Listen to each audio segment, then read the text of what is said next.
a sprawling fourth record by a trio of sisters, a record marking a new direction for a London rapper, a fifth effort from a Philadelphia-based indie rock band, a third effort from a New York indie outfit, and a seventh effort by a Manchester-based singer-songwriter. This is 5 to 9's Album of the Month episode for June 2025.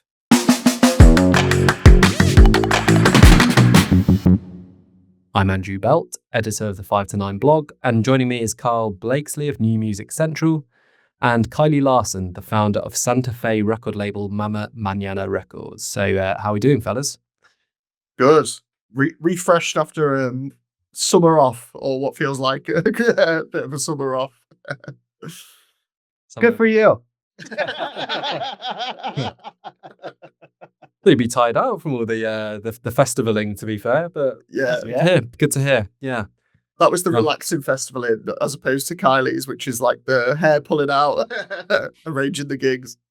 The other side of the festival. Oh, to feel fresh. Oh well. glad you're feeling good. So yeah, I mean, the tradition is that we look at the month in question. This is June we're looking back at. And seeing as you're feeling fresh, Karl, we'll go with you first. I mean, aside from the quintet we're about to go through, what stood out for you from the month? Yes, I mean June, absolutely stellar month, I think, music-wise. Too many to mention, but I very quickly shout out a couple that I'm really digging. Pulp's comeback record, great. Never been a massive fan, but really enjoyed their comeback records, and the new Turnstile album, just a really fun slice of summer punk. But yeah, I mean the kind of main album highlight for me, Loyle Carner's new one, titled Hopefully, and it's one of those where his last album, Hugo, it was quite, pessimistic, fueled by frustration. And as the title suggests, this record is almost like the flip side, sonically very understated, mostly delivering his spoken word style rapping that he has over this like warm, subtle acoustic instrumentation. And yeah, it's just a completely different vibe to certainly what he did on the last record, but what he's done before as well. And yeah, it's kind of continues the theme of Hugo, where it's like his journey into fatherhood. But yeah, just a real understated hip hop record in a month of some really great hip hop records. So yeah, I mean, that was my album highlight. I'll very quickly mention one gig highlight, one festival highlight, which both of them probably sum up British summertime in the fact that they're both moments that include rain. So the first one, I saw Manchester legends, one of my favorite bands, James, at the Peace Hall in Halifax, which I think I might have mentioned it on the pod last year, just this amazing building, summer gig venue. It's like this old Georgian cloth hall, and yeah, it just makes for a stunning setting for a live show. So James were doing 2 sold out nights there. I was at the first night, and yeah, they got 4 tracks into the set, and it just started to lightly drizzle with rain.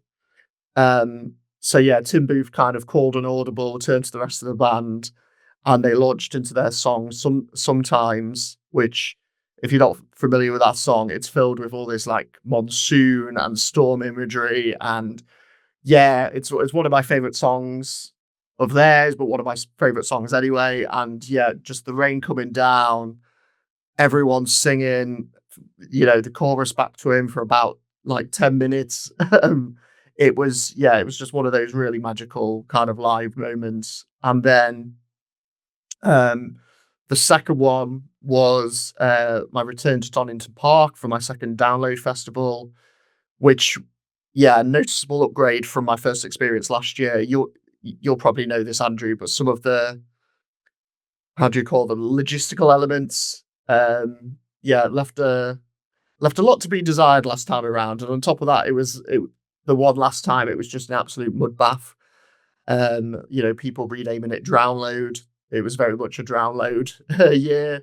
But yeah, I had, yeah, a fun time. Enough of a fun time to return to it this year, and yeah, it was overall just a much better experience. Lots of noticeable improvements all across the site.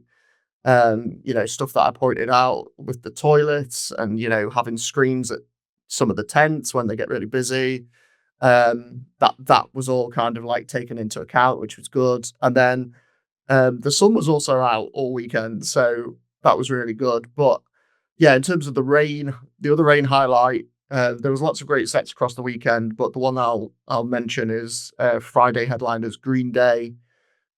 Just because, yeah, the last time I saw them, it was 20 years ago. My very first live gig was them at Milton Keynes Bowl, June 2005.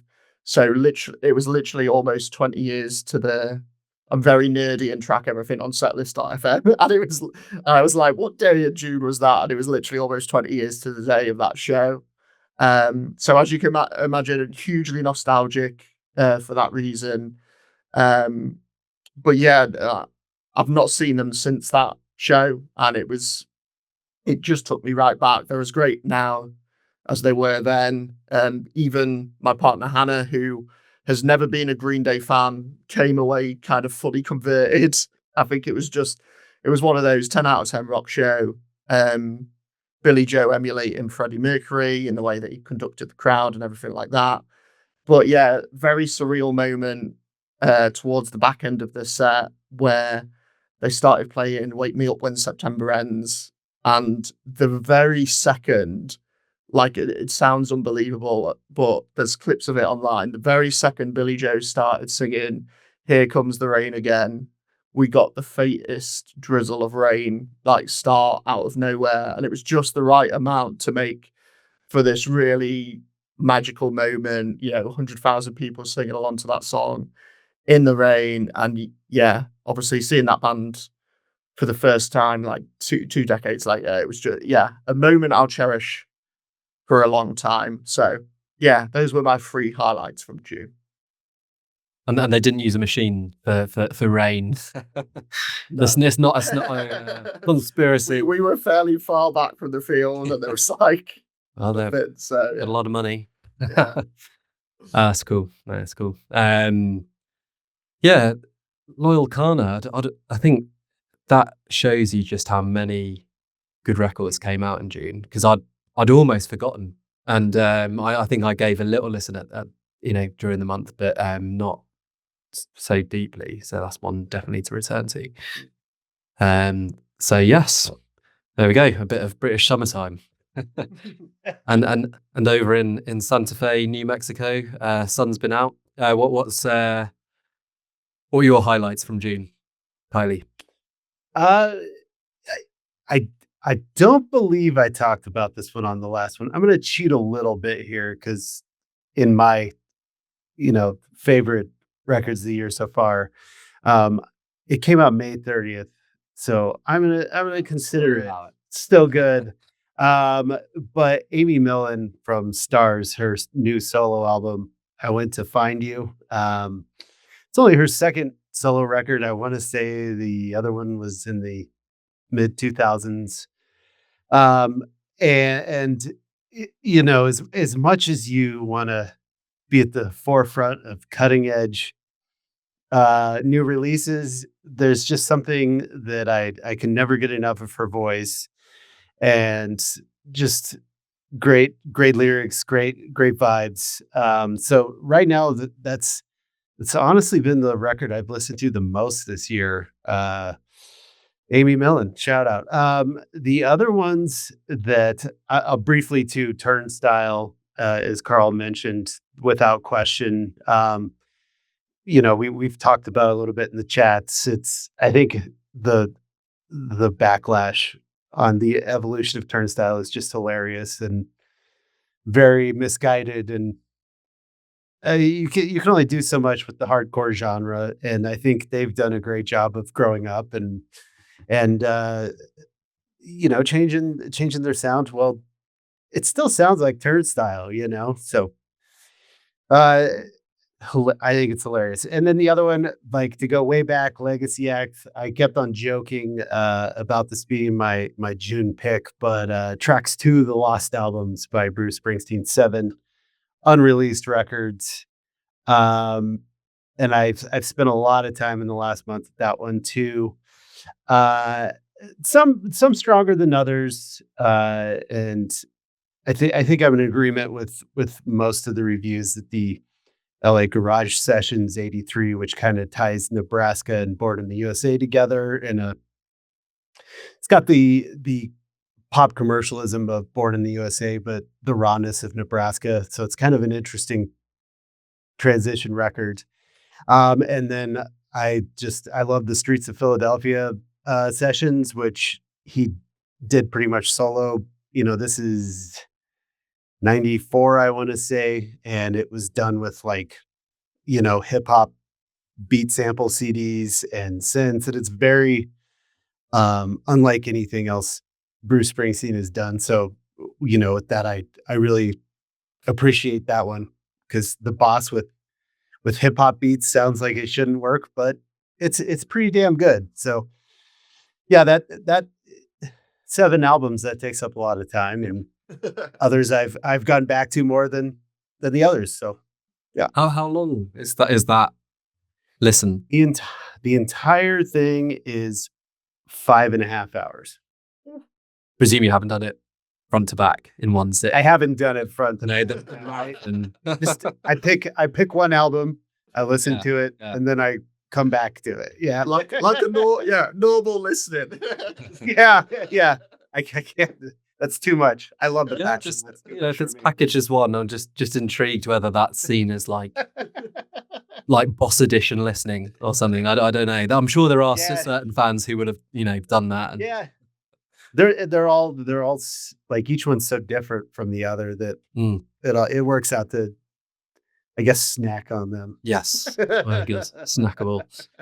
Yeah, good stuff. 3 albums there. So and an addition from May, which Amy Mellon, not heard of her. So it's the last one to, particularly, is most listened to this year, you say. So geriatric millennial paradise, that one. And then Turnstile, of course. I mean, going into my 3, I would just briefly acknowledge June 7th, because I think June 7th probably could have had its own album of the day, with Turnstile. Karl mentioned Pulp as well. McKinley Dixon as well. Again, one I've kind of just dipped into and liking what I've heard. I don't think the Little Simz one we're going to discuss was that day as well. If it was, then just unbelievable. So, but anyway, that day or the week before, wasn't it? It feels like early June. But yeah, that was an incredible release day, and I probably missed out a few as well. But yeah, just touching upon that. And then going into my 3 picks, that's 2 gigs and 1 EP. So first gig, Spelling, American artist who is touring in support of Portrait of My Heart. And quite surprisingly, she has never performed in the UK until this tour. So, so that was really, because I think this is about her 3rd album in or so. And my first reference was through the Needle Drop when he referenced the album she did last year with this with a band which was basically kind of a remix of one of her older ones. So Portrait of My Heart, one of my favorite albums this year so far, and yeah, she's really leaned into that kind of rocky industrial aesthetic quite heavily, and it worked very well in London, in Village Underground, Shoreditch. Bit of a pain to get back to, but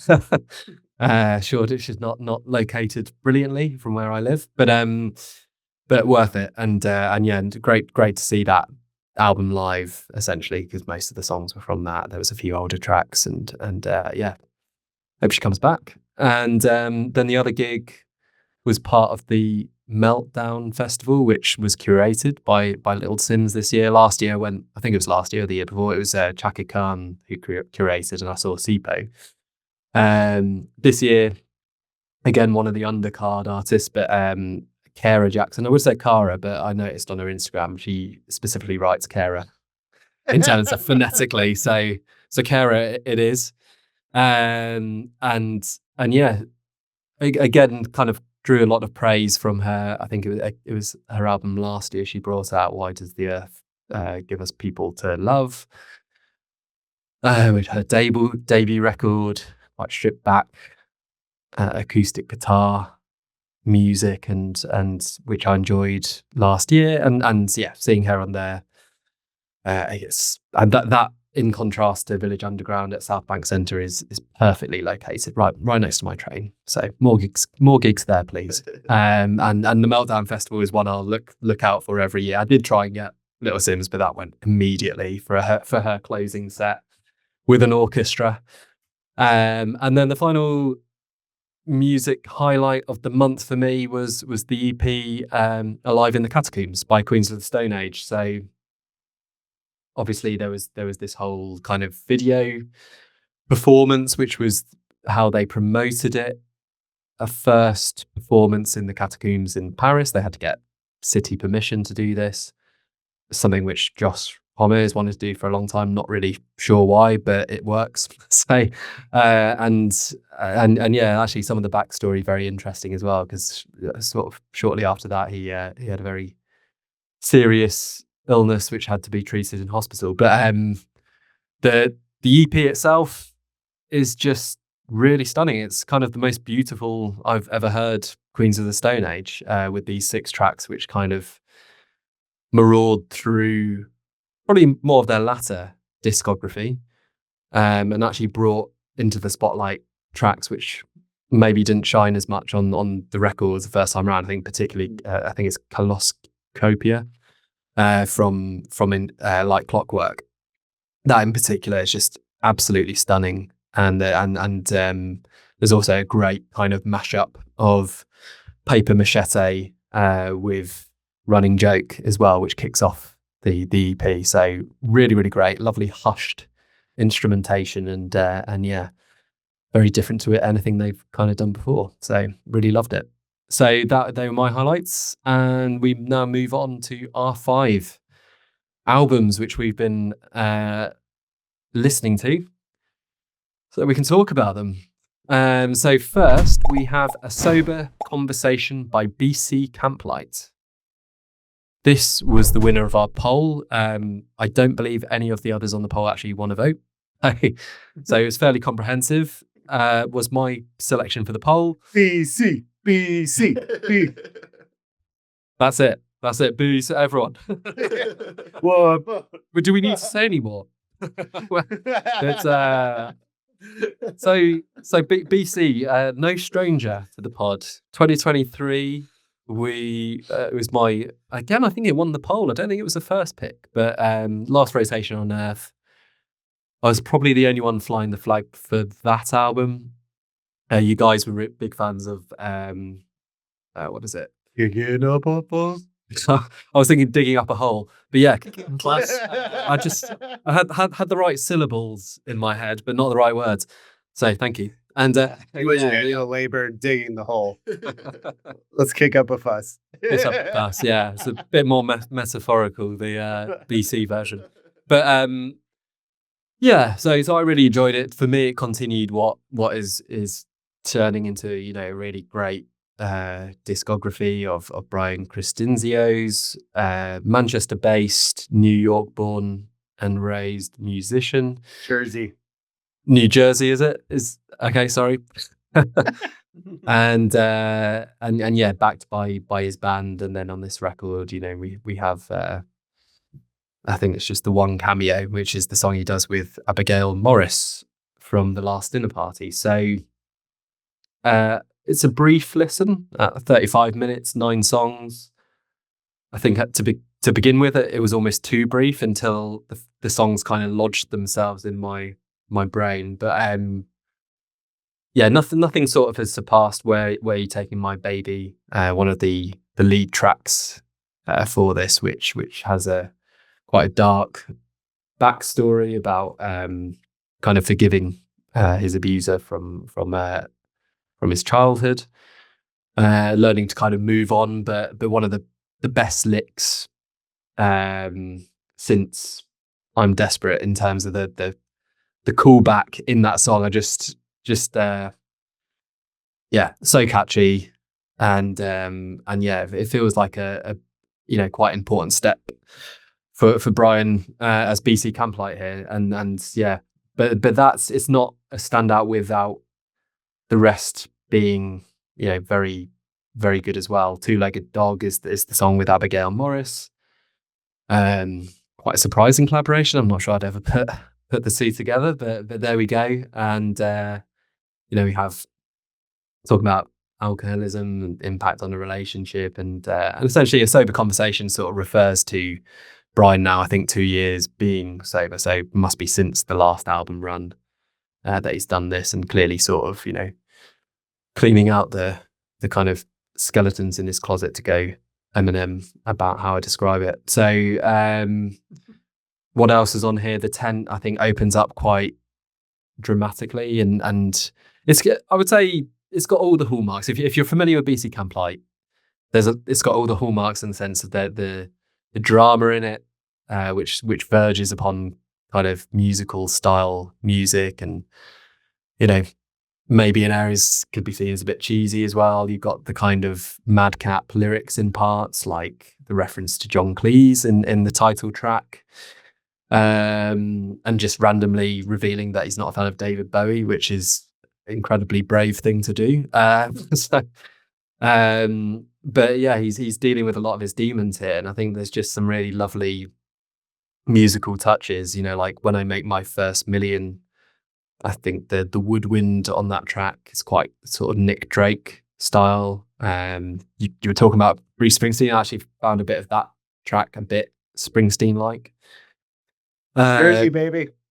There we go. Didn't know that. So that Springsteen as well. If there's any failing on this album, it's probably towards the end of it.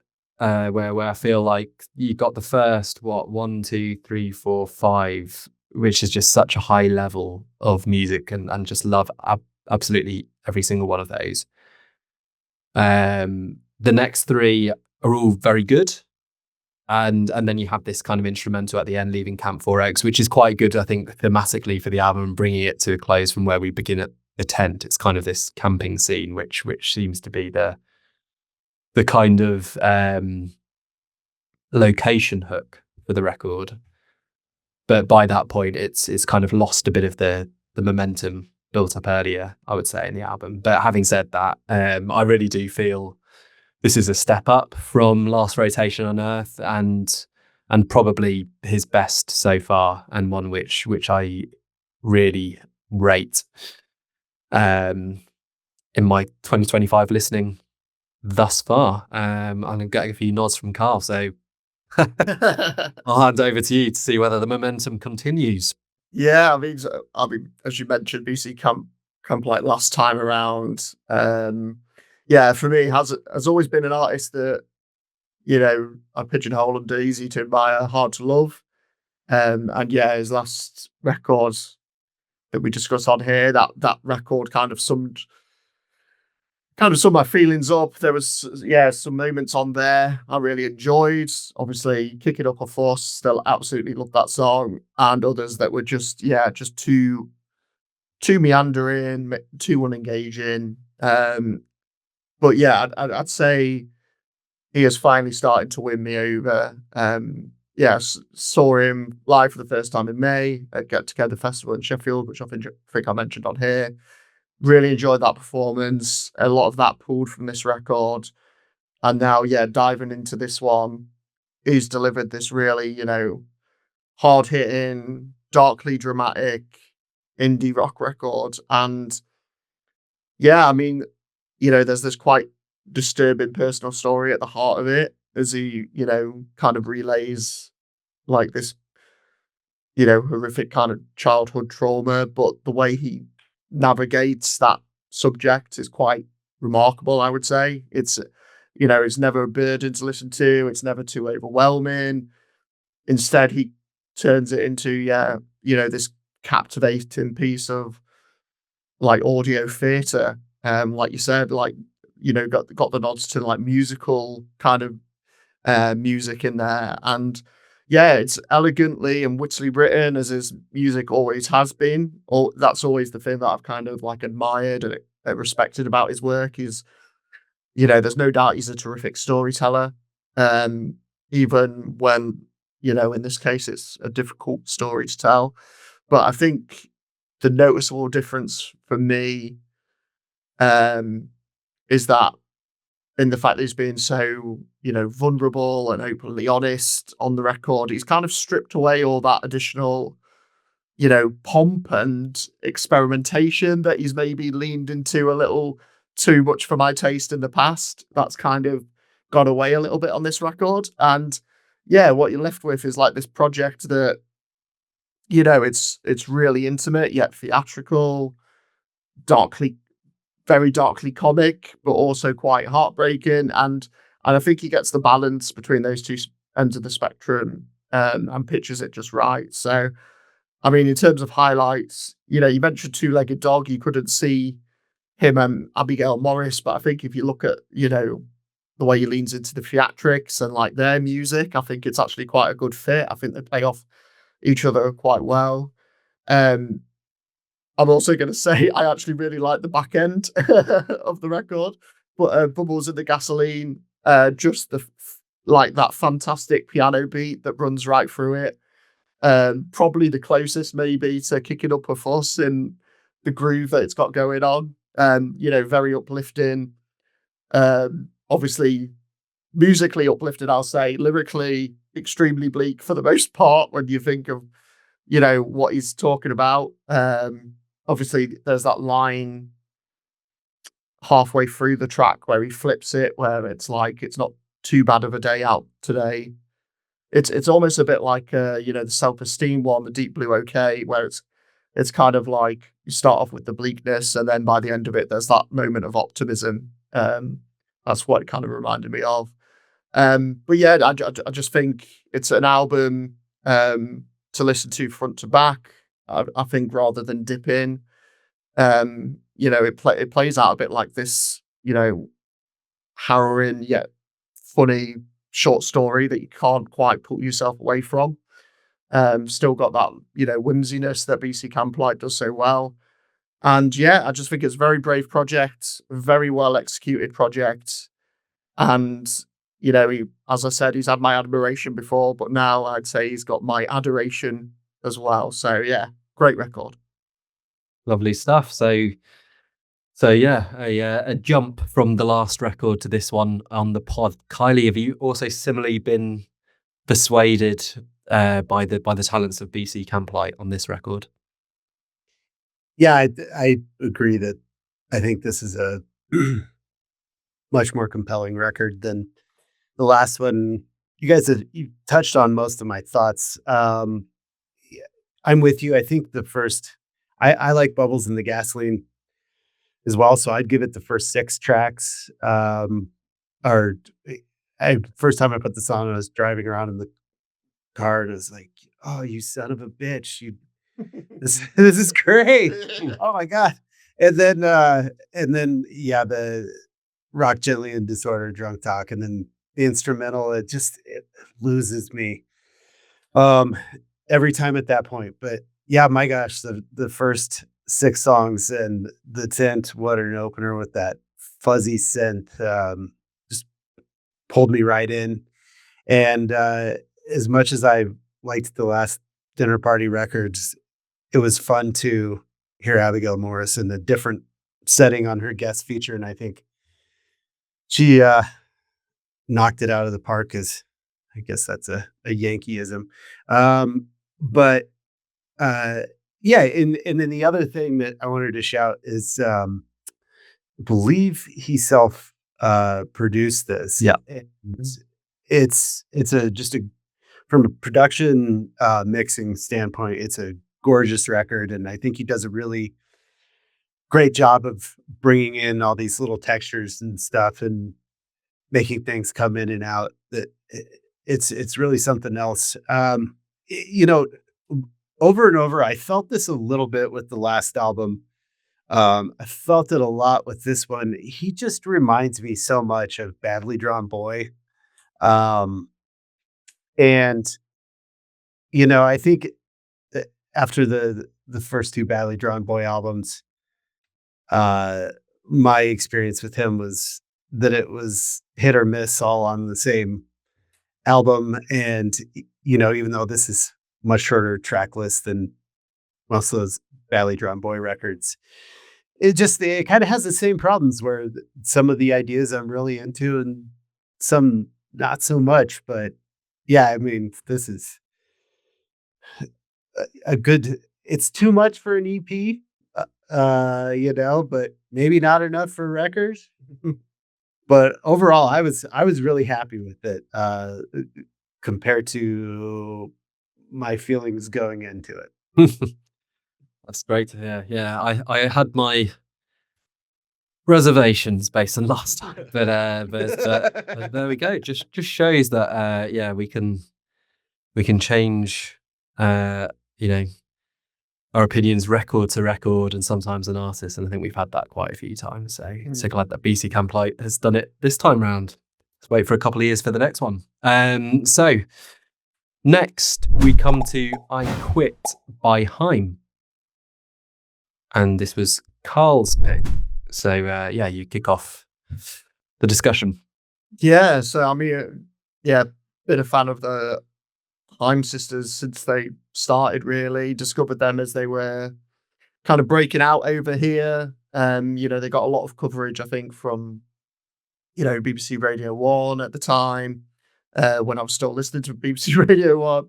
And just really got into their early singles and EPs, Forever and Falling, two really stellar kind of summer singles that they had. And then I kind of saw them open the Pyramid stage at Glasgow in 2013, which is where SD had a famous, like diabetic flare up, and had to, have a moment there. But yeah, it was at that show, and then not long after, the debut album Days Are Gone dropped, which was, a belter of a first outing. Every track on there, could have easily been a single. It was just really refreshing and really different. Then the follow-up record came. I think it had its moments, but didn't quite grip me in the same way. I enjoyed the singles off that record, but overall found it quite, disappointing compared to the first album. But thankfully, they came back with Women in Music Part 3, which hands down my favorite of the three that they've released so far. Even, the bonus tracks on that album were outstanding. Obviously, they released some of them as standalone singles. Really great project. And off the back of that, reasonably hyped for this one. Loved Relationships straight away. I thought that was a great lead single. Really kind of catchy R&B style groove to it. Then they released Down to Be Wrong and Everybody's Trying to Figure Me Out, which I thought, it's kind of like the classic HAIM sound. And again, another pair of excellent singles in their catalogue of many excellent singles. They've both got that kind of country blues, what's the word, like smokiness, that they do so well. But obviously with this pop DNA in there as well. And so those three singles, obviously Women in Music Part 3, was looking forward to this one. And then, as you guys know, on that first play, I was initially a little bit underwhelmed. However, I would say since, I've sat with it for a while now, I have warmed to it. Did take a few plays, and I've still got my minor gripes with it, which I'll just touch on. I mean, I think firstly, it's not too long of a record in the fact that it's only 53 minutes, but it does feel overlong. So may have benefited from some editing out of a couple of tracks, particularly in that back half. And then secondly, I think it's important to say that, this is definitely a more understated and nuanced record than their previous work. So I think that's probably why it took me a little longer to get into the groove of it. It maybe doesn't have like those immediate hooks and catchy choruses that we're used to from HAIM as much. But yeah, that said, those two gripes aside, spend some time with it, and in the end, it does start to shine. I think the first half in particular is pretty faultless. You know, the singles in there, obviously, but everything up to and including the farm, I just really love. That song, the farm, probably my favorite of the album cuts. It's just this real old school, you know, Sheryl Crow-esque country tune.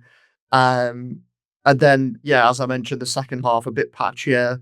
Lucky Stars and Million Years were two that I kind of marked down as okay, but they just kind of come and go. Closing track as well, Now It's Time, I found a bit, you know, bit of a clunky ending to the record.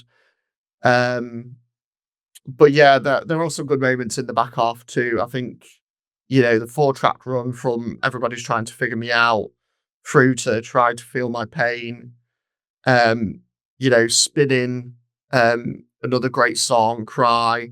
I think that's a really fun stretch of tracks towards the back half, and that's probably my highlight of that back end. It's again, it's just another example of everything the HAIM sisters do so well. You know, mixing those kind of pop melodies with that more rustic Americana charm. So yeah, it's one of those overall. I'd say it's another overall. It's another strong outing from the HAIM sisters.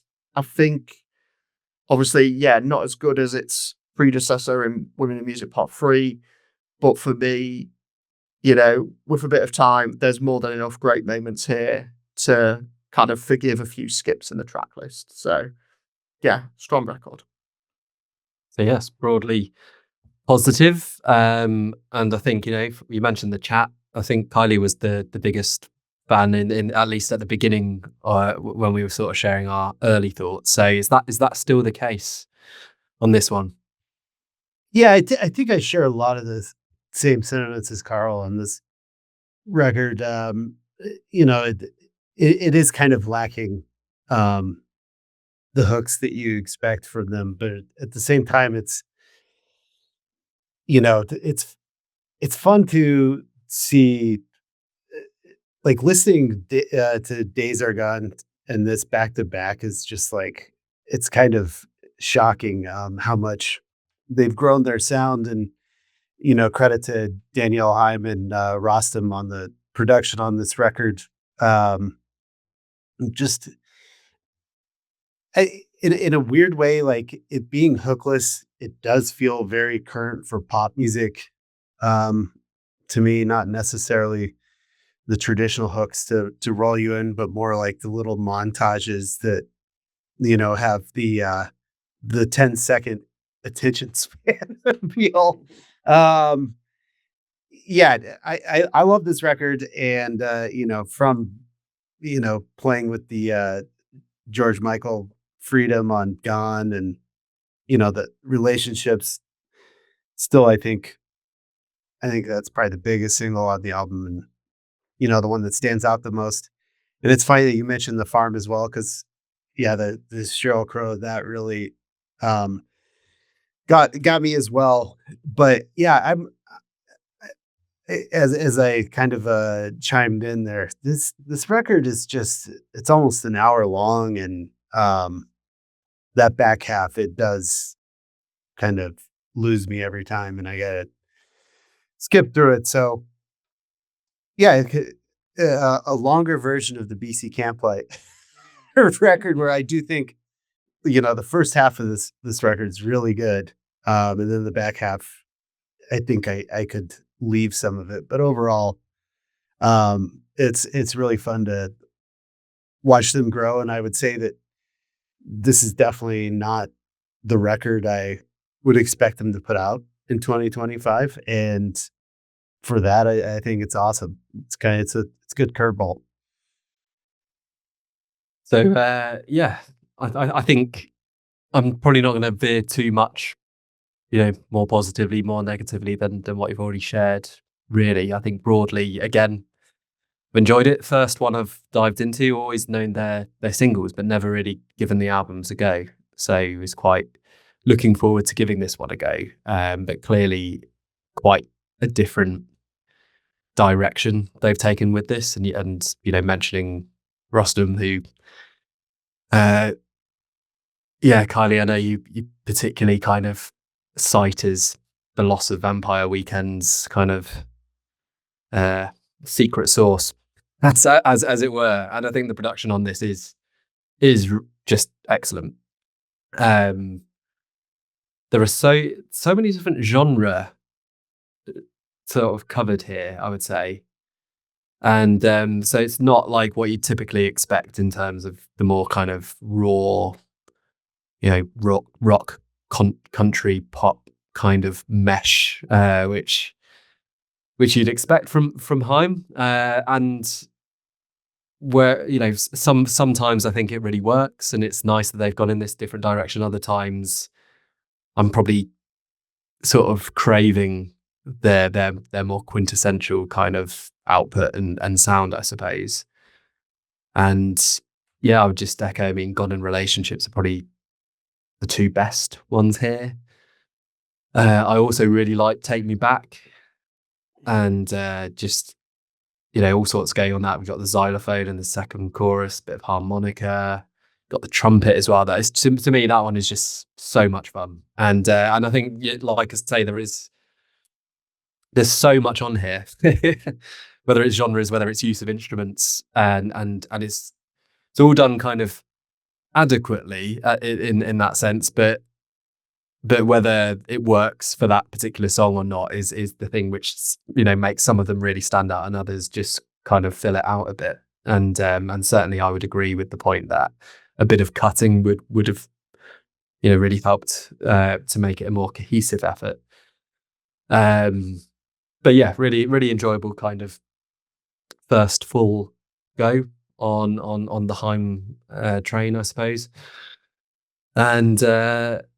And yeah, just really, you know, grew to really enjoy it. Where I think on the first listen, a bit like Karl, I was, you know, scratching my head a bit and not really feeling it at all. But over time, like I say, I think, yeah, I really appreciated the ambition of it and what they tried to do song by song. And yeah, like I say, the production is very, very good. But yeah, like I say, the ones which stood out the most, generally those more kind of typical HAIM moments, really. So yeah, you guys said it. I'm going to keep my review ultra short because there's not too much deviation or to add on top. And yeah, very enjoyable record, good one to listen to. Could have done with a bit of a cut. There we go. So that is I Quit, and we move on to our third album, Raspberry Moon by Hotline TNT. And this was Kiley's pick. So Kiley, you kick us off. Yeah, Hotline TNT, New York band that's turned into a band. Originally, Will Anderson, kind of a solo thing. And I believe Raspberry Moon is the first one to have like a full band that's not Will Anderson playing on it. But like everyone, you know, unless the real hardcore folks, I came across Hotline TNT 2023 with Cartwheel, their second record. I don't think it was a year-end record for me, but it's also one that I've kept, you know, listening to constantly. So was looking forward to what Raspberry Moon had to offer. And it's funny that this came out around the same time as that Turnstile record, because I feel like they're kind of getting the same treatment from old fans where, you know, there's definitely a maturation in sound, but I don't think it's boring by any means. Awesome shoegaze, power pop. And I actually like this record more than Cartwheel. And, you know, I think this is, it's just, it does a really good job at sounding completely fresh while calling from the 90s, even though he's said they aren't a shoegaze band. I think it leans strongly into shoegaze. There's some, even just from last decades, there's some turnover moments. A lot of it reminds me of early Dinosaur Jr. And yeah, this along with the other albums that we mentioned at the beginning of the pod has been my constant rotation. And even with the second track, the instrumental Transition Lens, kind of throwing that in right away. I think it's funny, but yeah, compared to the other two records we've talked about that we're half on board with, this one I'm fully on board with, and the opposite of a 60-minute record, where this one just seems to fly by too quickly for me. So yeah, I'm very happy, and I think Karl, we've talked a lot about Turnover missing in their evolution of sound, but for me, I think Hotline TNT for right now is on the right track. There we go. So, Karl, what did you make of Raspberry Moon? Yes, I mean, Hotline TNT, I kind of came in thinking I didn't know their music before this month, but then it was one of those where I saw the artwork to their previous album, Cartwheel, and then when I was adding this one, I discovered that I already had Cartwheel in my library. So I think it must have been you. I was like, Kylie must have recommended that to me at some point. And I can't recall how I felt about it. So I'm thinking, like, based on Raspberry Moon, now I'm gonna have to go back and revisit that one now, because yeah, echo what Kylie said. Really digging this album. The opener, Was I Wrong? I think I messaged you guys. Just superb, grips you straight away. It kind of starts out spacey and grungy, and then in that second half, it just kind of comes alive. It's like really comes like this fist in the air with the like triumphant guitar solo in there. Kind of reminded me a bit of Weezer, but maybe with a bit more effort. They're quite slacking some of the stuff that they do, but that's definitely reminiscent of their sound. And yeah, then without realizing, it goes into obviously Transition Lens, which is like this distorted synth passage, and then before you know it, it leads you straight into another absolutely like rip roaring track in the Scene, which and then that seamlessly goes into Julia's War, which is definitely like that's moving from Weezer into like Ben's era Radiohead. And yeah, the riff at the start kind of reminded me of the title track off that Radiohead record. And yeah, and from there it's basically just for me a flawless rock record. Break Right is probably my favorite track on the whole thing.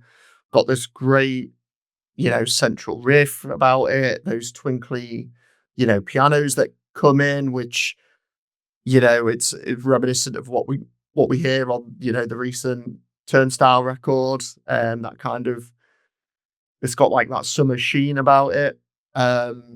Candle, Dance the Night Away, both similarly anthemic. There, I've got a bit of the Eels coming in. So all, Weezer, Radiohead, Eels, very 90s sound kind of going on. And then we get Where You Been, which is, then we kind of move from like 90s up rock into Midwest emo. It's like it got this great kind of melancholic end to the whole thing where, it just kind of dissolves into the static right at the end of the track. So, yeah, just a fantastic summer rock record. And I think, obviously we mentioned them at the start.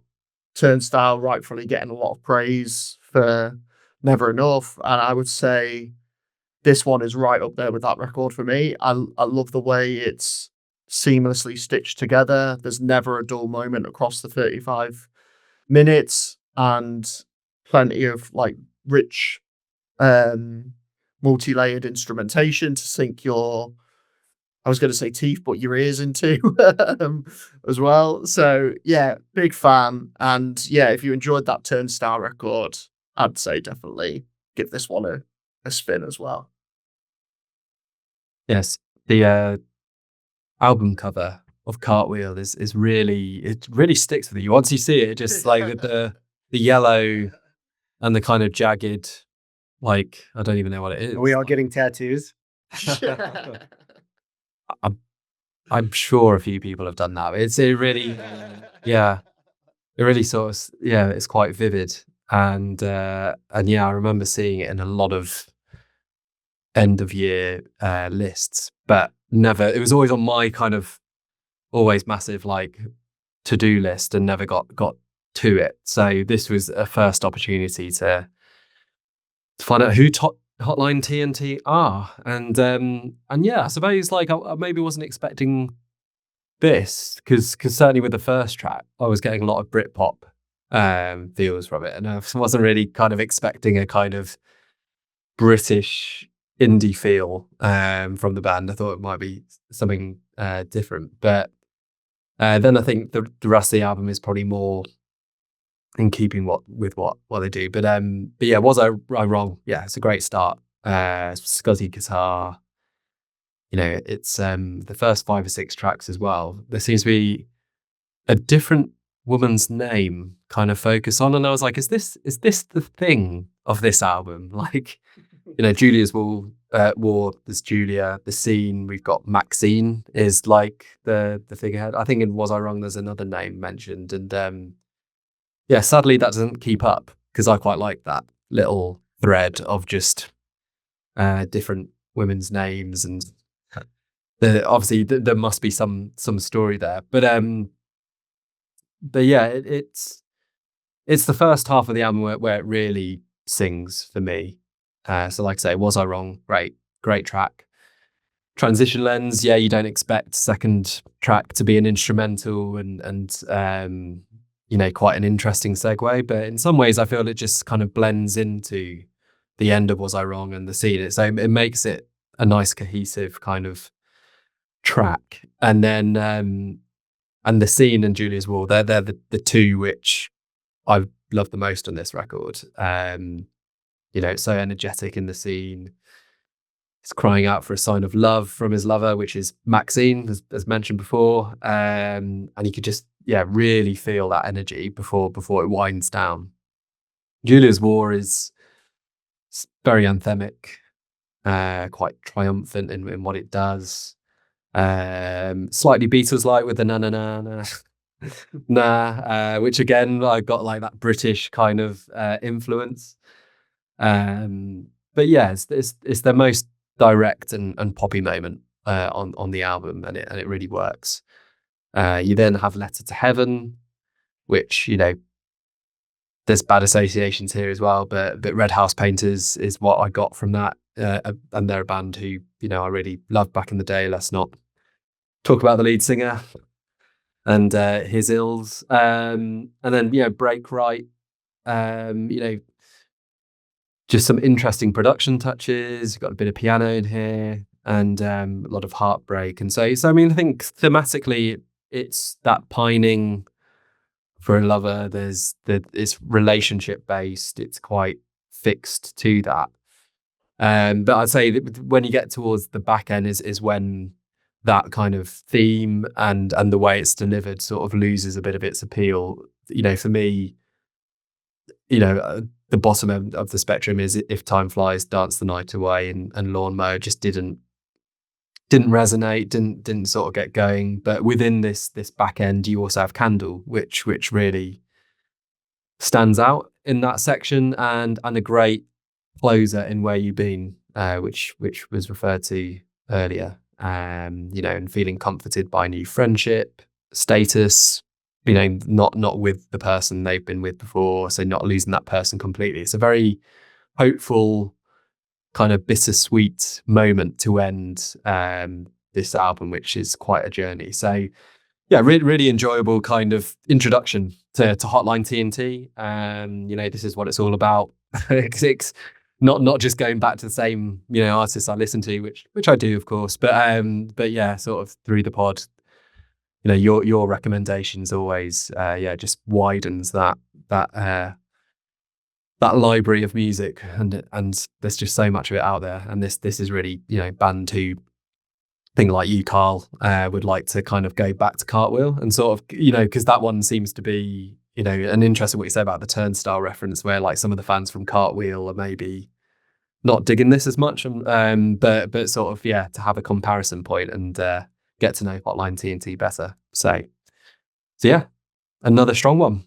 And so with 3 albums in, move on to our 4th, which is Lotus by Little Simz. And this was my pick.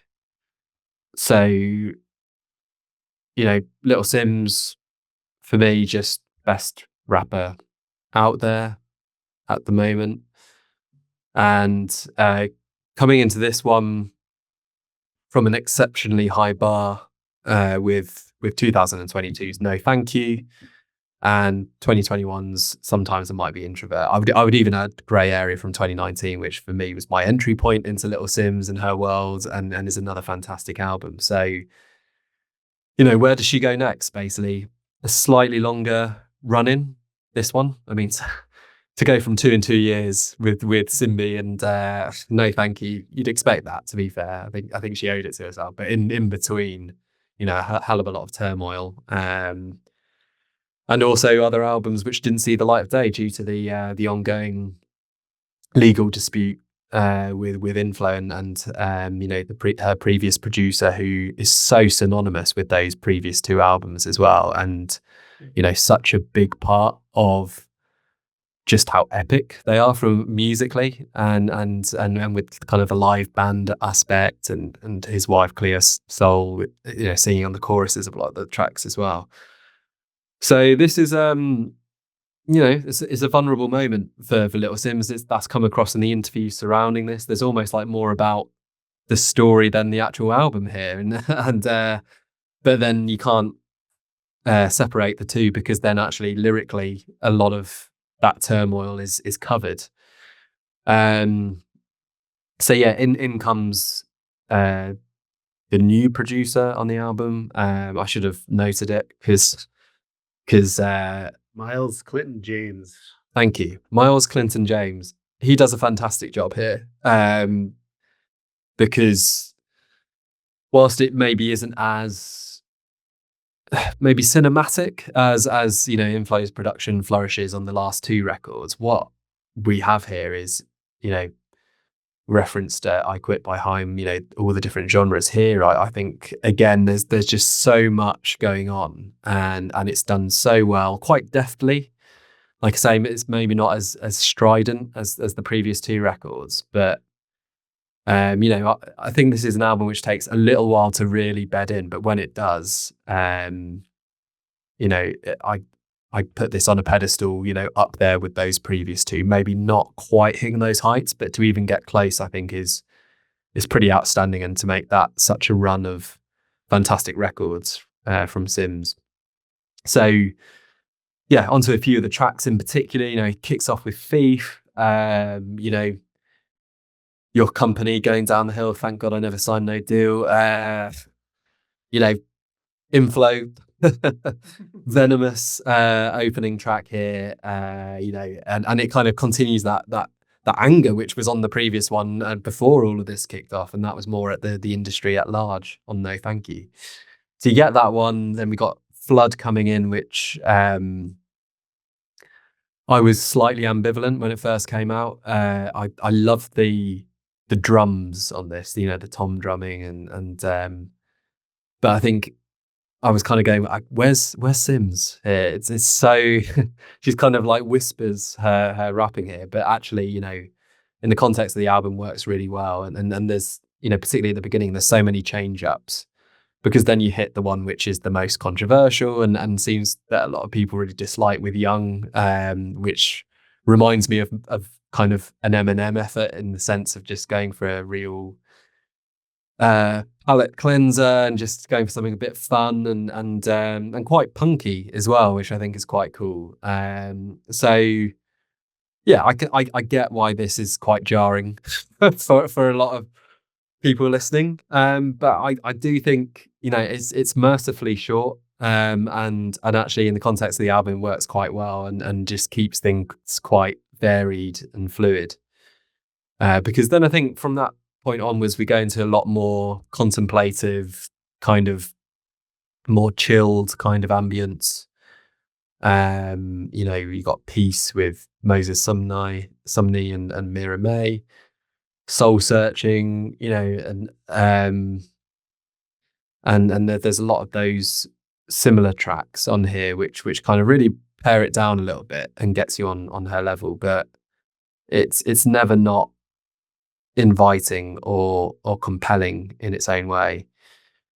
I mean, Hollow is potentially my favorite one on here, where she takes aim again, a cappella rap. You got you get some orchestral instrumentation here, and it's got here that it was like almost Disney style atmosphere in it.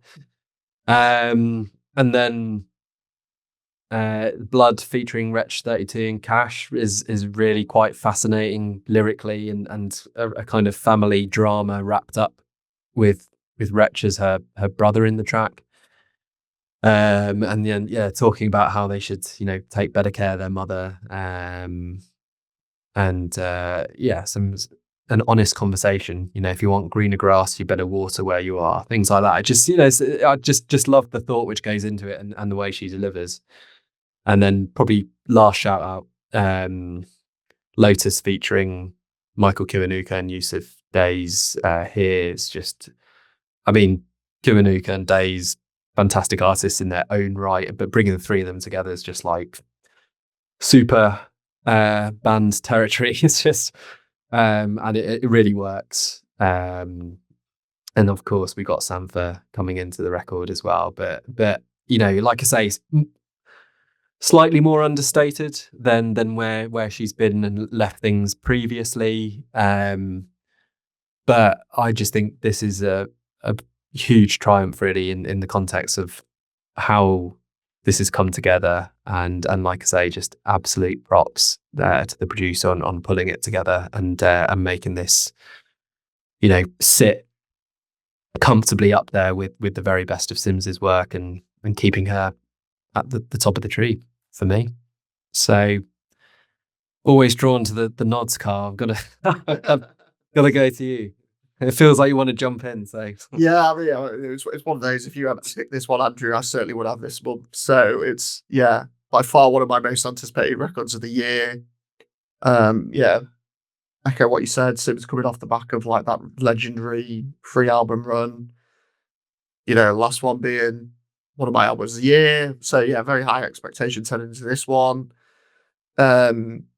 Especially after seeing her perform a few of these tracks live in Nottingham a couple of days before the album dropped, which was a really lucky experience, I'd say. Always good to get a little, you know, live premiere, which again, I wish artists would do more preview shows than album launch shows. I just love hearing an album like for the first time in a live setting. I think it's really great. But yeah, high expectations, and echo your thoughts. I think she's exceeded them once again. You mentioned Inflow, and his spectre haunts this project in more ways than one. You know, lyrically, it's that betrayal that kind of sits at the heart of this record, and you know, in particular, Simz's songwriting, whether that's, you know, directly as you mentioned on tracks like Thief, and the other one that really stood out was Lonely.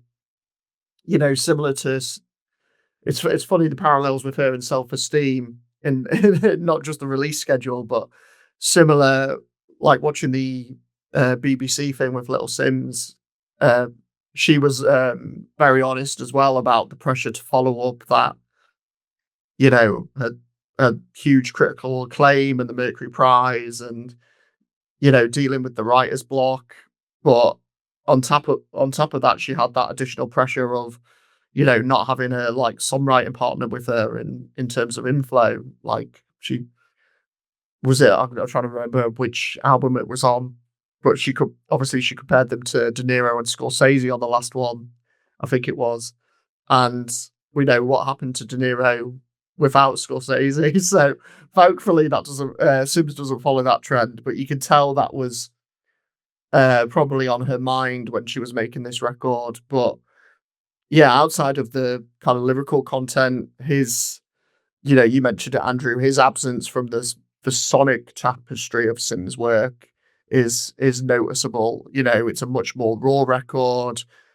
It's more punk in its energy, not just on Young, but I think in general, that kind of comes across. Though we don't get that grandiose kind of orchestration. And yeah, I think Simz does the best thing that she could have done and got some of her best collaborators in, Obongi, I can't say his name, Obongi Yahar. I think he kills it again on Flood and Lion. Obviously did Point and Kill, which is, you know, still one of her best tracks to date off Sometimes Might Be Introvert. And I think, yeah, he does a great job on this one as well. Obviously, you mentioned Kiwanuka and Yusuf Days. They absolutely light up that title track. And then I agree with Fantano, that Wretch 32's appearance on Blood. I think he called it one of the features of the year. I'm inclined to agree with that. Reminded me of, obviously, Kendrick had that song on Mr. Morale where it's like the argument between the husband and wife, but it was obviously done to kind of relate to the two genders, kind of male and female, fighting with each other. And I think, yeah, similar vibes on this one, but I think this track has much more replayability than that one did. I think it's just a great song in its own right. And then another one that you mentioned, my favorite song on the whole record, Peace, the wonderful Moses Sumney. And then we get those soft vocals from, newcomer Mira May. Just an absolutely beautiful track, really kind of intimate, and it just really stands out for me. But yeah, aside from all those great collabs and features, it's still, Simz who remains the star of the show here for me. Like you said, Andrew, her penmanship just remains unmatched. If anything, the betrayal and, that the new perspective that she's found, I think it's only made her sharper. Yeah, you mentioned a track like Young, which divisive, but I think it's one of those songs that's best experienced with the music video. Definitely to check out the music video if you've not seen it, because obviously it's got Simz dressed up as like an old woman in that, and it just kind of adds to the whole storytelling of that song. But yeah, I think even on record, it's just a really fun track. It's kind of Simz giving her observations on, the youth of today, but sort of through the lens of knowing what she was like at that age. And just, it's almost like reminding everyone that we were all young and dumb at one time. And now we're older. We think we know better, but yeah, it's just that perspective that she's kind of gained along the way. Really comes through on that track. So I'm with you, Andrew. I'm glad that it's on there.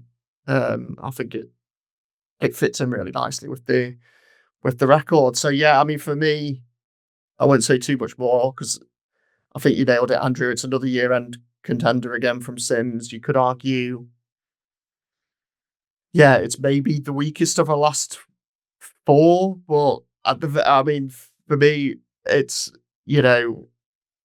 I maybe haven't spun it as much as Grey Area, Introvert, or No Thank You when they dropped, but I think given the circumstances of how it came together, yeah, like you said, it's the best album she could have made in those conditions. And every time I do listen to it, it's still right up there with, some of the best hip hop records released all year. And there, as we've talked about in our chat, there's been some good ones this year. So yeah, it's just Simz doing Simz things, and yeah, another must listen project from her, I'd say. Okay, Kylie, must listen for you, Lotus. Yeah, I've been dreading this. I agree with a lot of what you guys have been saying, and I've looked at album of the year, and I know it's a very highly regarded record critically and listener. But I don't know what it is. Little Simz is just not, as time goes on, is less enticing for me. I'll start with the positives. I think all the money on this record's in the back half. I absolutely love Lion, Abang Yahar, also that, like Karl said on Flood, just awesome stuff. And Enough, Blood, that Wretch 32 feature. And absolutely love Lotus. I think Lion and Lotus are probably my favorite tracks here. Little Simz herself, I think lyrically, this is a phenomenal record. Great flow. With that being said, yeah, obviously there's all the drama within flow, and all the stuff that's gone down. But for me, this record is missing a little more in the beats department. Just throughout, outside of her vocal work, I don't find myself as invested in this record as I want to be. And I've loved a lot of her past records. And I don't disagree with the with you guys saying the situation that she's in. I think this was a good. I think she made the best of the situation. Is what I'll say, because I can't. I feel like I'm taking crazy pills with this record because I know how much everyone loves it. But it's just, it's not doing anything for me. I was talking to a buddy of mine about this record a couple of weeks ago, and I just think sometimes hip hop, more than any other genre, can be so regionally important. And a lot of the times, I don't find myself as drawn to UK hip hop as I am American hip hop. And that's just because, it's the roots of the genre that I've grown up on. And, that seems to be what interests me. But yeah, I really want to like this record more than I do. And would say I would still look forward to the next record. And, maybe she'll work with a different producer on that album. But it's just, there's something about the beats are just kind of boring to me. So I can't fully get into it. There we go. There's interesting on the regional point, because that was the whole Drake thing recently, wasn't it? That I think to kind of win over his fans during his controversial Wireless performance in London, he was going on about, London rappers are the best and all this. And I saw Fantano did a short thing where he was like, London versus New York and all this kind of stuff. And yeah. It was sort of sparked a bit of a debate on that front. So yeah, maybe for another day. I wouldn't put Little Simz and Drake in the same category whatsoever. She's phenomenal. So. Yeah, but I think he was like saying more so than America, but I think it's probably clearly based on where he's feeling the love more. That's based on the wars with some of the most high profile American rappers, of course. Just slight aside on this, but Song Exploder, I'm sure, have you listened to that podcast? Yeah. But they've got one on free from this record, and I absolutely love that episode. So just for the process and that, and it's always fascinating to sort of see how a song is constructed and how sometimes there's actually way more going on that particular song than I realized from listening to it. But anyway, we're on this guitar now. I just because this is also something that I find a lot of times that, and Karl, you were saying like having a pre-show for this, and a lot of times there's albums that I don't necessarily enjoy so much, but then you see it live and really appreciate it. Like, how would you, rate the record versus how they sounded at the show? Yeah, I mean, it's hard to say because it was one of those where it's like when I heard Lonely and when I heard Lion, I was just like, oh yeah, those sounded really good live. So when I went into them, I was already expecting them to be good. So it's and then obviously, yeah, it was kind of like, oh yeah, they came across like they did in the live setting as well. So yeah, it's tough to say when you do it that way because it is more often where, like you say, you listen to a song in a live setting and it's like, oh yeah, I really didn't rate this one before, but now it's like great song. It's like the one that just came to my mind is Midas, the title track off the Wonder Horse record. Obviously, I said to you guys, or it was the weakest song on the album, but seen it live a few times now. It's like great set opener. Like that's obviously why they wrote it to open their live set with. So it's but yeah, when you hear it live first, I think you almost already have that. Then when you go to the record, so it kind of flips it around a little bit. It's almost like, yeah, that additional piece of the puzzle already comes with the listening. So, but yeah, I would say, yeah, it definitely translated it sounded great live, but I enjoyed it on record as well. So, but yeah, may not help you, Kylie. That's an interesting perspective. I suppose Yeah. you don't often sort of obviously hear an album or the tracks off it before you listen to the album. Yeah. Whereas the flip the other way, I've often felt, or there's been times where an album, like I've got a certain level where I think it is, and I go and see a band live, and one example in particular was the Murder Capital with their first album, When I Have Fears, which I thought that's a very good debut. And then I saw it live and the emotion they had, which like really carried through. And then suddenly I was like, there's that extra 10% which I maybe felt was missing. And I went back to it and loved it so much more than I initially did. So yeah, interesting. And like you say with Midas, like how it kind of you see it live and then you go, and then maybe it's still not enjoyable listening on the record, but it might have a slightly elevated state having seen it live and got that sense of it. So, yeah, an interesting one. Another one we could easily go. Yeah, I even think listening to it. There was a few times I wondered too if I was listening to it on vinyl, if I would. Like, I just don't know if it's the digital version that's not, the beats aren't translating or what, but just there's so many variables in how a song can sound. Indeed, right. So then we move on to our final record from the June roster, and that is "Tailing the Ghost" by Mo Lowda and The Humble. And this was selected by our guest picker, Kevin Alexander.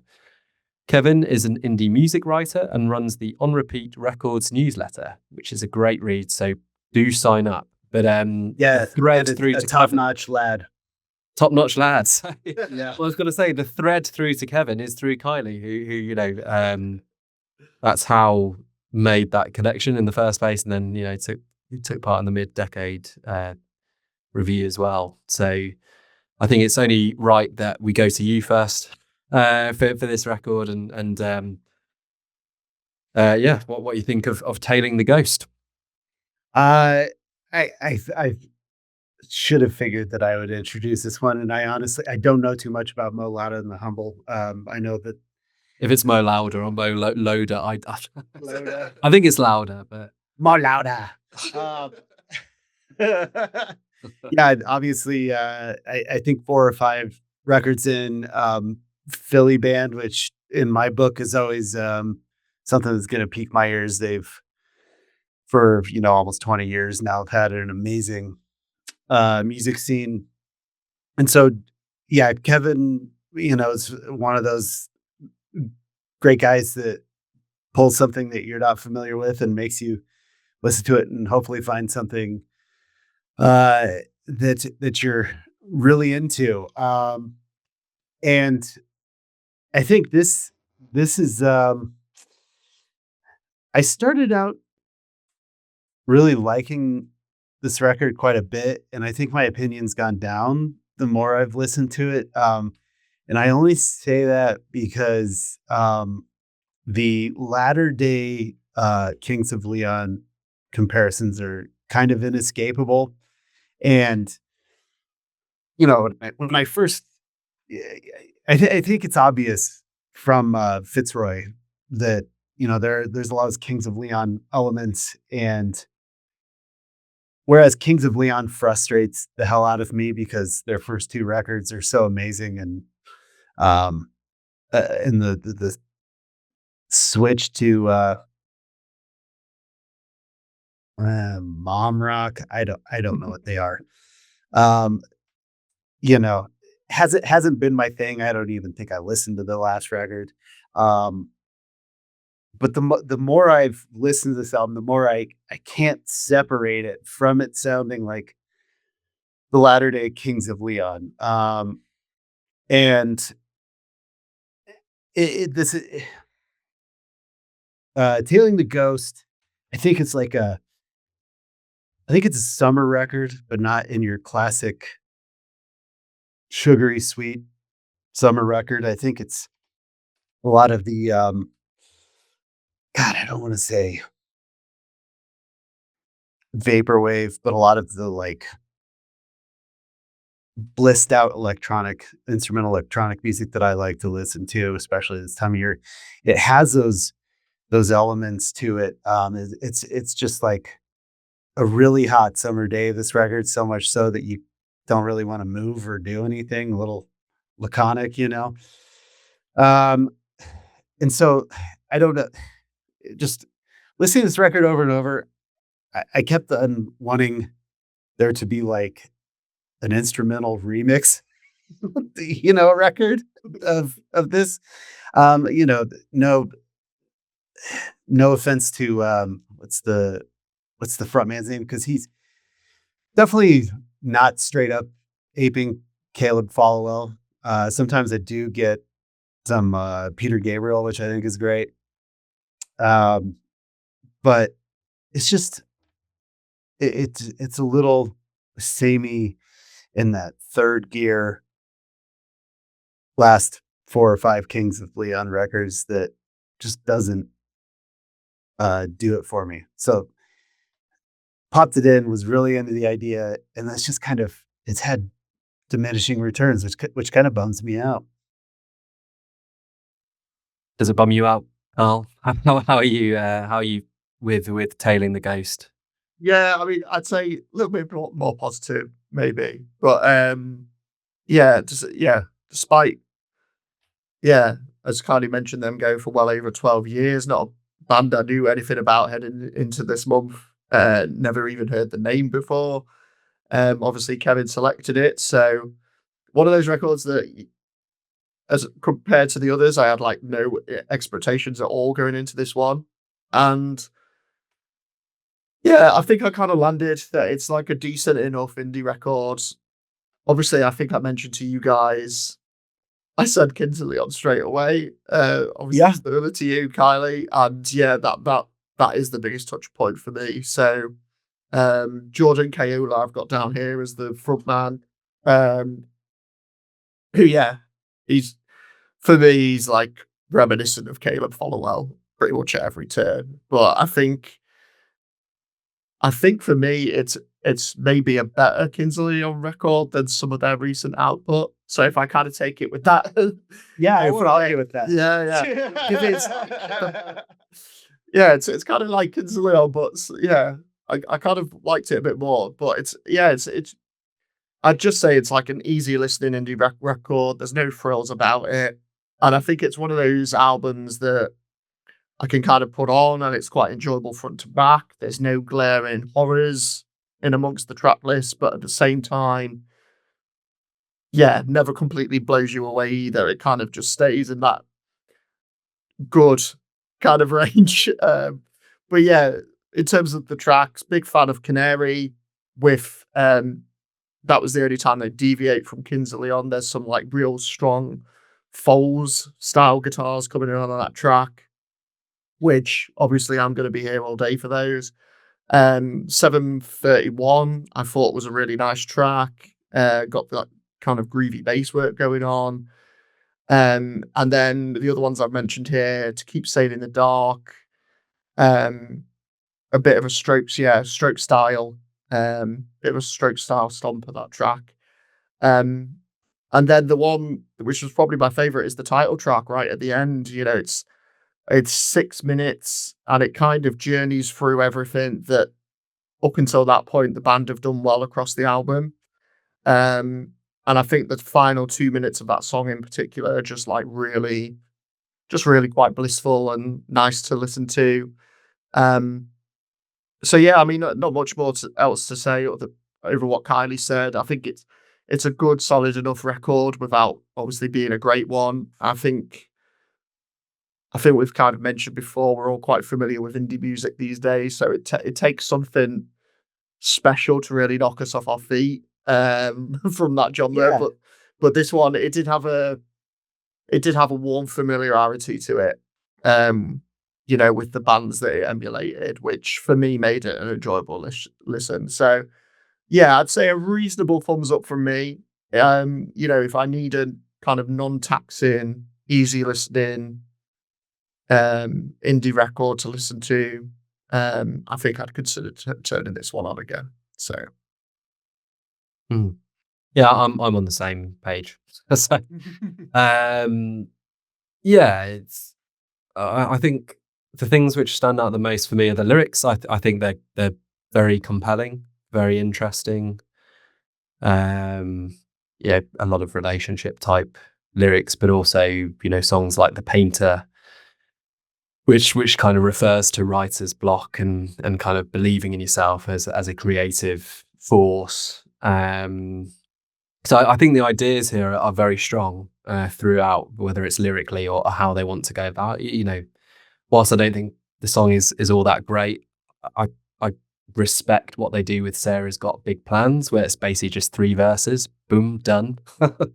And is almost like a quite nice interlude and kind of a nice parting, not shot, but parting thought on someone he used to love, who he only hopes that she finds love with the next guy, and that guy treats her nice. I mean, how nice is that? But then nice, I think, is maybe a dominant word when you think about this record, and sometimes you want a bit more, which feels it's lacking on a lot. The one which I enjoyed the most was Take the Bait, which is again very interesting kind of lyrical kind of take, and also the thoughts behind it, where he's kind of, you know, he hasn't got kids, he hasn't got the family life, and he's like, does that make it, you know, as good? It was just kind of strange, you know, or whatever. I think by the end he's like, you know, we all just take different parts. Fine, all good. But it's a very like naked kind of thought, I suppose, and not something I've really come across too much in music, and the way it's written and the honesty is quite incredible in that one, I would say. So that was my highlight on the album. As well, the title track, as you say, Karl, another one I really enjoyed. Quite like Northside Violet, where it goes a bit crunchier with the arrangement, some good bass. Yeah. And then the guitar in the outro is great. And a word for the guitar throughout. I think the guitar work is very good, well thought out, and interesting. I just feel that in the context of the songs, it doesn't quite sort of, you know, bring you in and let you loose. It kind of has that nice flicker of, oh, that's a really nice guitar moment, and then drifts quite often by the time the song has ended. So Yeah. 25 Years I quite enjoyed as well. And again, interesting, you know, about a man leaving his family for a criminal life on the road. So there's Yeah, so many interesting themes and lyrics on here, which I really, like I say, really stand out. Just wish some of the arrangements were that more compelling, and it would have really elevated it somewhat. And the singer's got a very distinctive voice, which reminded me of the Highly Suspect singer as well, in a weird way.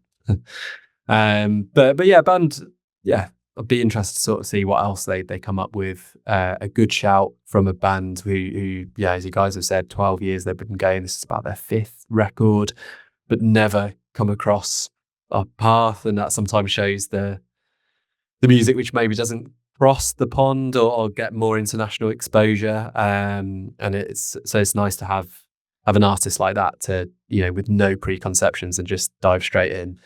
A lot of potential, I think, this band have, although they seem to have their base and know who they're playing to. And yeah, would be intrigued to try them again at another stage. But yeah, not going to be kind of reaching the higher parts of end of year lists, I think, for me or you guys.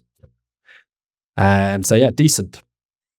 So with that, we move on to the verdict. And yeah, I was quite good with my planning of this. So I've already got my ones on there, so I might as well, for ease, I'll run through my 5 to 1 and go to you guys. So 5th is Mo Lowda for me.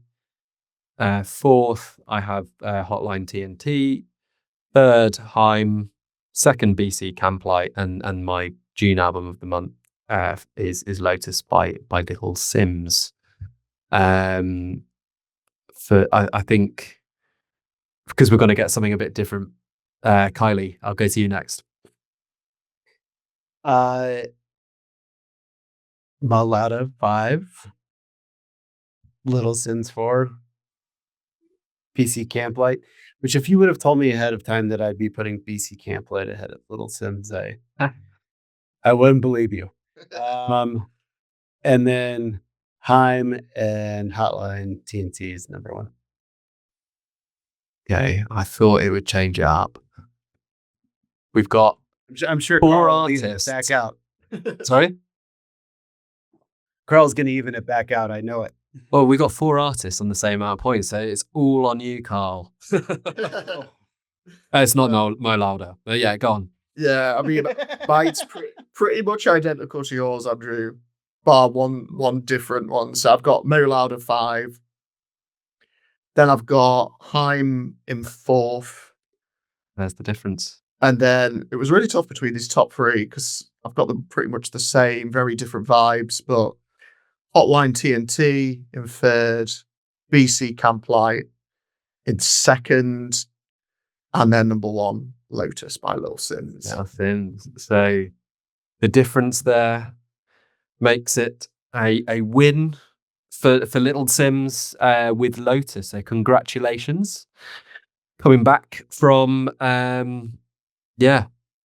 not quite the abyss, but a difficult period, and Lotus wins our album of the month for June 2025.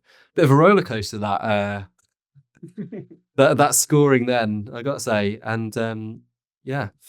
So there we go. So next month we'll be running the rule over new albums by Alex G, Barry Can't Swim, Big Long Sun, Open Mike Eagle, and Wet Leg.